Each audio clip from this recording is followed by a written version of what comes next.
Smeagol, he said softly. Fish. Nice fish. Nice fish, said the voice. Smeagol, he said a little louder. The voice stopped. Smeagol, Master has come to look for you. Master is here. Come, Smeagol. There was no answer but a soft hiss as of intaken breath. Come, Smeagol, said Frodo. we are in danger. Men will kill you if they find you here. Come quickly if you wish to escape death. Come to Master. No, said the voice. not nice, Master. Leaves poor Smeagol and goes with new friends.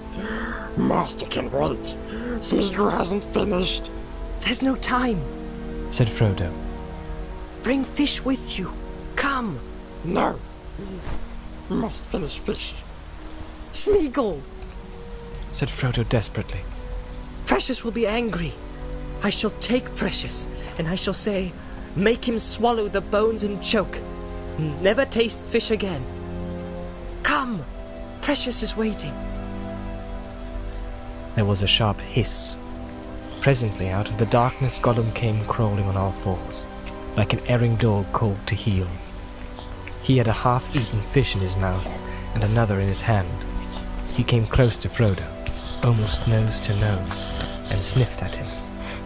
His pale eyes were shining. Then he took the fish out of his mouth and stood up. Nice, Master. He whispered. Nice hobbit.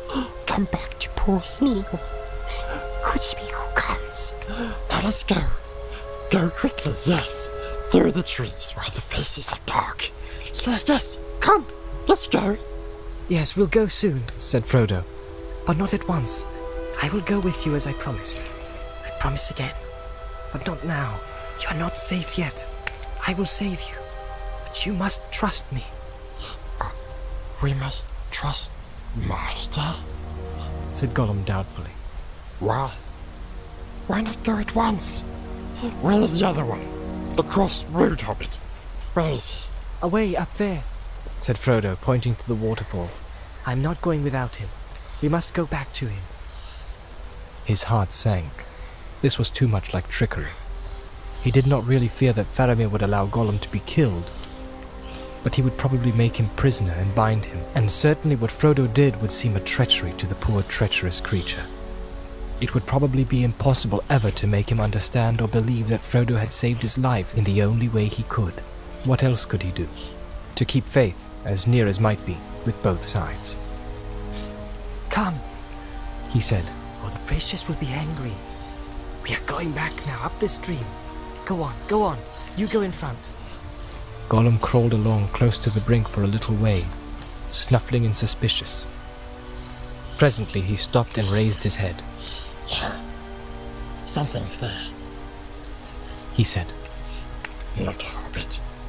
Suddenly he turned back. A green light was flickering his bulging eyes. Master! He hissed. Wicked, tricksy, false! He spat and stretched out his long arms with white snapping fingers.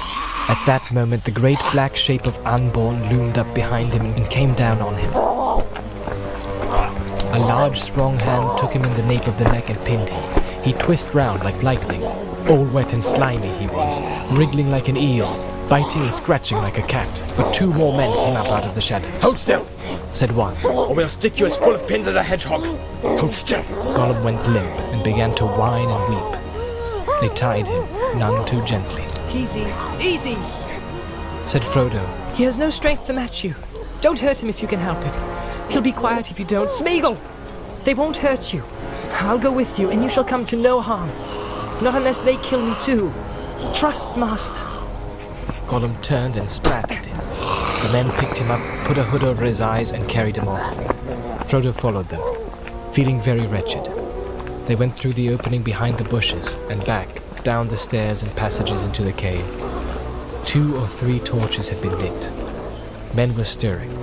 Sam was there, and he gave a queer look at the limp bundle that the men carried. Got him? He said to Frodo. Yes, Well, no. I didn't get him.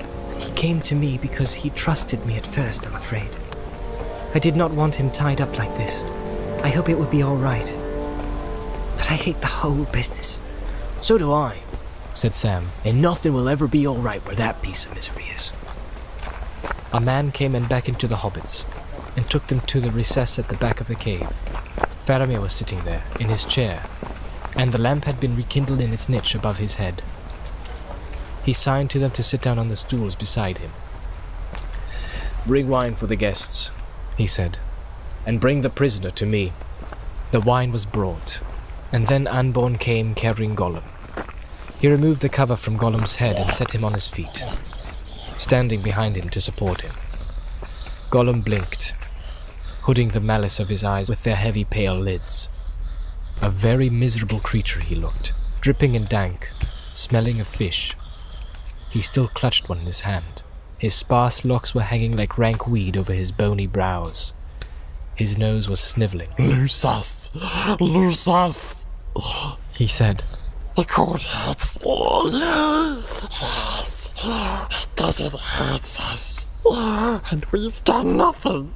Nothing, said Faramir, looking at the wretched creature with a keen glance, but without any expression in his face, either of anger, or pity, or wonder. Nothing? Have you never done anything worthy of binding or of worse punishment? However, that is not for me to judge, happily. But tonight you have come where it is death to come.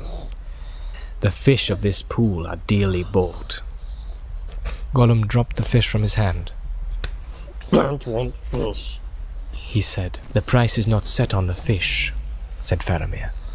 Only to come here and look on the pool bears the penalty of death. I have spared you so far at the prayer of Frodo here, who says that of him at least you have deserved some thanks. But you must also satisfy me. What is your name? Whence do you come, and whither do you go? What is your business? we are lost. Lost, said Gollum. No name, no business, no precious, nothing. Only empty, only hungry. Yes, we are hungry. A few little fishes, nasty bony little fishes. For a poor creature, and they say death.